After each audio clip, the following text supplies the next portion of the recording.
কৃষক card, family card, রাস্তাঘাটের উন্নয়ন এবং বিভিন্ন ধরনের প্রতিশ্রুতি নিয়ে বিএনপির প্রতিটি প্রার্থী উঠান বৈঠক, পথসভা বা আপনার জনবৃত্তি সংগঠিত করার বিভিন্ন ধরনের কর্মসূচি নিয়ে হাটে মাঠে ঘাটে চলে যাচ্ছে।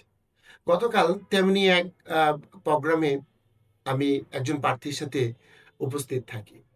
একটা উঠান বৈঠকে যখন আমাদের ওই প্রার্থী বিএনপি ক্ষমতায় আসলে কি ধরনের সুযোগ সুবিধা দিবে বিশেষ করে কৃষকদেরকে এবং প্রান্তিক পর্যায়ের নারী নারীদের জন্য, তখন হঠাৎ করে এক ভদ্রলোক, মধ্যবয়সী এক লোক দাঁড়িয়ে যায়।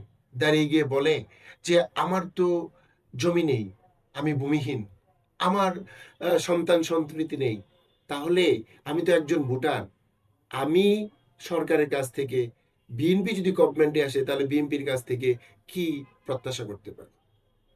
সত্যি ভাববার বিষয়।